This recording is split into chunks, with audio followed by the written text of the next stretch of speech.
Hi, I'm Darren B. I'm always learning new things. For instance, did you know the Tostitos logo is two people sharing a chip over a bowl of salsa? Did you know there is a brand of adult diaper called Depend? Did you know the evil queen in Snow White says magic mirror on the wall and not mirror mirror on the wall? When I discovered these things, I was pretty shook. Anywho, today I'm gonna tell y'all 3 little stories. When I was a little kid, I didn't happen to like reading, which was a source of constant frustration for my mom. During one of our reading sessions, things weren't going so great, and mom was reaming me out.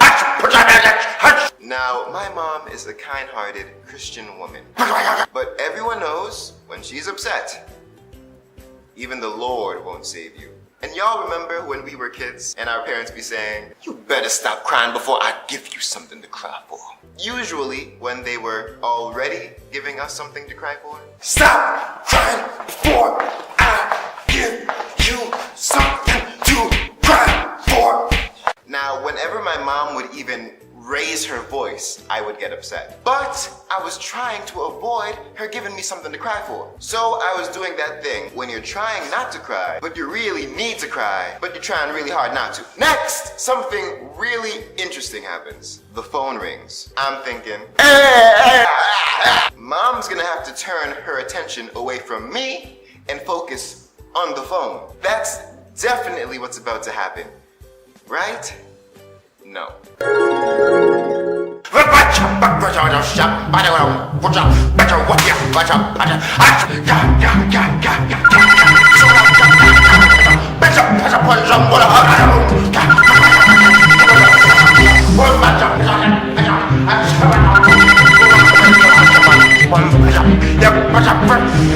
Praise God. What in Jupiter?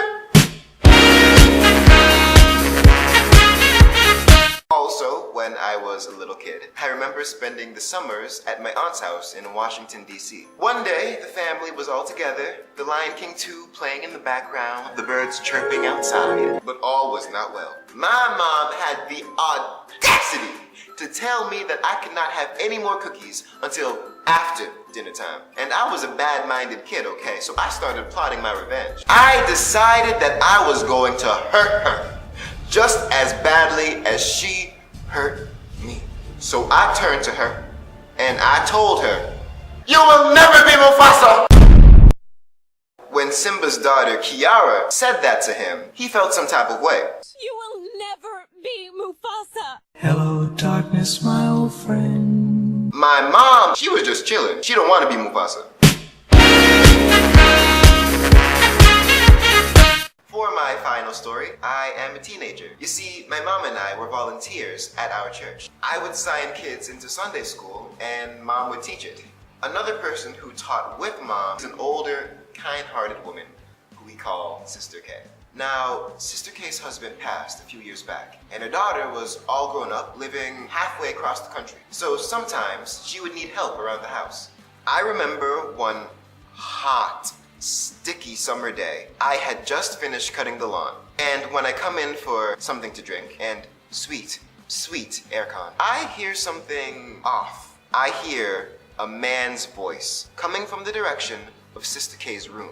This was very strange to me, considering I had been outside for the past half an hour and I hadn't seen anyone enter the house. And I think, maybe she's watching TV. But Sister K owns one TV and it sits in the living room. Now, I start to panic a little. Oh my word, there's an intruder in the house. He's got Sister K. Now, if I were alone and I started hearing voices, I would be gone faster than the members of Donald Trump's administration. But Sister K is here and she needs me. So I decide to grab a baseball bat from the garage and carefully make my way toward her door. I walk up close to the door and listen. I hear nothing. This gets me to strategizing. Do I leap into the room, bat a swinging, catching the intruder by surprise? Or maybe I'm just overreacting and I can knock on the door and find Sister K with the next door neighbor who I just happened to not notice enter the house. But what if I knock and then tip off the dangerous intruder to the fact that I'm onto him and then I'm too late? Sense ends up getting the better of me, and I decide to knock. I say, Sister K? Silence. I don't hear any response. So now I'm thinking, oh, the intruder done killed Sister K. She dead. But then I hear laughter. So I figure, okay, maybe she just didn't hear me. And I decide to try knocking one more time. Just more forcefully. Sister K! From behind the door, I hear Sister K say, what is it, child? You alright? And she seems safe and sound, and I am so relieved. I tell her, I'm okay, just checking in on ya.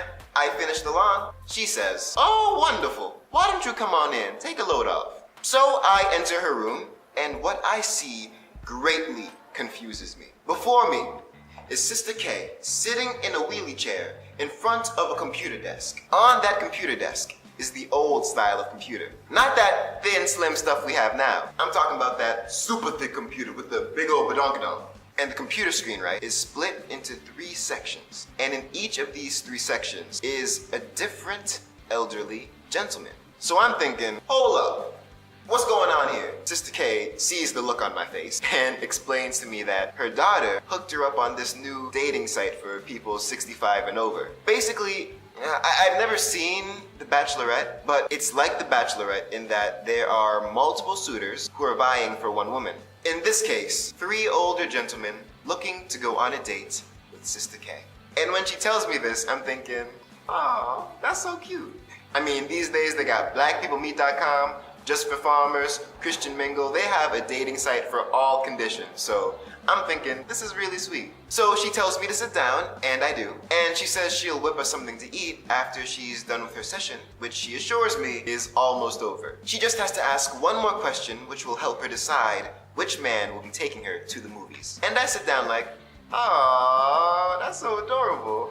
And then she asks her final question. She says, all right, boys, one more question. Do you wear boxers or briefs? Ew. I don't want to hear all that. I say, you know, Sister K, maybe I should just step outside. Nonsense, boy, she says. I'm almost finished, so I sit down. Warily, the first man, let's call him Eddie. He answers, boxers. Sister K goes, ooh, okay. Sister K says, what about you, Carlos? Boxers or briefs? The second guy, Carlos, he answers, briefs. Sister K says, all right. What about you, Melvin? Boxers or briefs? The third guy, Melvin, he shrugs and says, depends.